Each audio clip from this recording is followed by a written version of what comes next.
Hey guys, what's going on? It's Scout with 3 Guns Down as always. This is going to be another quick video, and this is just getting information out there to you guys that are interested in the Xbox One or up-to-date console information. So, in the last 36 hours, questions have been asked, rephrased, asked again, answers jumbled around, misinterpreted, and Xbox CEOs giving, or not CEOs, but executives giving different answers, contradicting each other. I don't understand why they would do that. And then I got to thinking about it, and it's because they don't really want to tell the truth, because the truth is bad. Technically, they say that the Xbox One is not always online, but it has to check in every 24 hours. That is technically online. For instance, if you're playing and then your internet goes out for, let's say, 3 days, well, if it doesn't check in for 24 hours, you can't play your games. When the next 24 hours rolls around, you still can't play your games because it hasn't checked in. And when the next 24 hours rolls around, you still can't play your games because it hasn't checked in for any updates or anything like that. However, on that fourth day, when the internet does come back, you can play your games because it has checked in, it has got updated, and you can access the cloud and play all your games. So that's technically online. Don't feed us some bull crap that that's technically not always online. If it limits the system's functionality, if it can't access the internet at least once within a 24-hour period, that is technically always online. There's no way around that, and I hate the fact that they're trying to BS the media with that story. The other thing is no backwards compatibility whatsoever. I understand that because the architecture is extremely different from the Xbox 360, and it would be very difficult to port, or not to port, but to create it so that it could read Xbox 360 discs, DVDs, and Blu-rays. However, there are no plans to make any of this content downloadable as of yet. Seriously? So, all the games from 8 years, almost 9, are going to be worthless when this comes out. What are you doing? No, what? Not even a downloadable market. What the hell are you doing? Worse than that, they made a huge point about your Xbox Live profile transferring over, your friends list, your achievements, your gamer score, all of that porting over, right, to the Xbox One version of Xbox Live. However, Xbox Live arcade games will not come over. Any Xbox Live arcade game that you have bought on the Xbox 360's version of Xbox Live will not be available for purchase or redeemable if you've already bought them on Xbox One.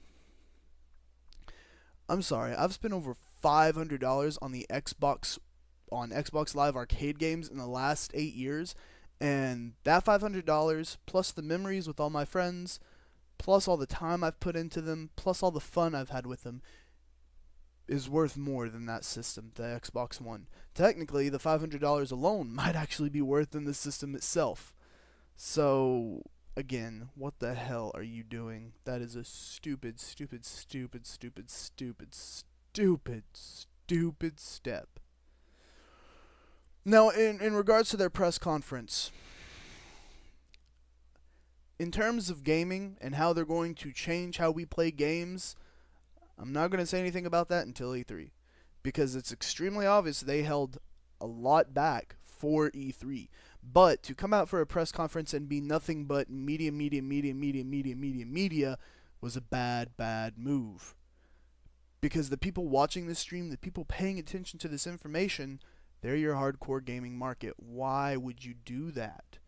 You know the people that care about this are going to be the ones that are watching the live streamed event, and the ones watching the live stream event want to see what you're going to do for them. And they're the hardcore gamers. They're your hardcore fans. They're your hardcore audience. Yes, the cable box plugging in, that's cool. The cloud computing gaming, that's really cool too. The new architecture, the new controller, that's awesome. But you needed to integrate games more. Now, I'm not really here to talk about, whether the press conference was good or bad or not, but more to highlight the bad. There's a lot of good coming out of this. For instance, the cloud computing gaming, that has immense potential there.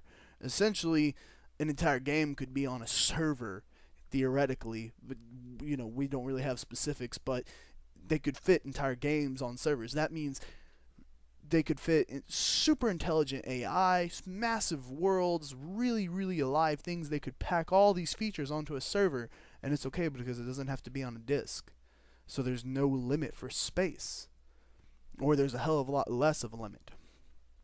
But all this good stuff is overshadowed by so much bad. For instance, free-to-play games. Or not free-to-play games, excuse me, used games. Now, the advantage consoles had over PC for the longest time was the fact that I could take a game I had bought and I could let my friend borrow it and he could play it. And as a matter of fact, when Halo 4 came out, I bought it, midnight release, played it for like 16, 17 hours, passed out. Went over to my friend's house the next day, brought it over, said, hey, you gotta play this, absolutely love it so far, check it out. He played it there. He went out and bought a copy for himself, his girlfriend, and his roommate. So I just gave 343 Industries and Microsoft 3 more sales because I was able to take my copy over to my friend's house and let him play it.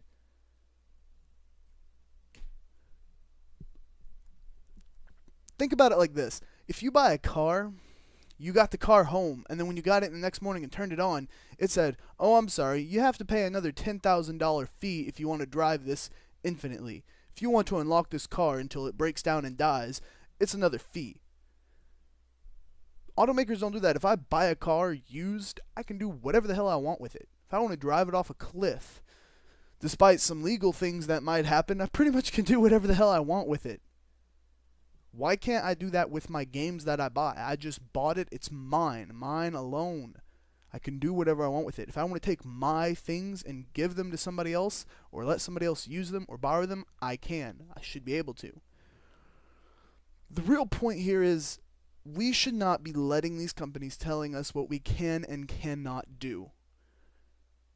What we don't realize, or what I think the public doesn't realize, is that we decide. We decide with our wallets. So you can write them a bunch of angry letters. You can tell them how much you hate the products and the features that they're doing right now. But if you go out and you buy their products, you're making no difference whatsoever.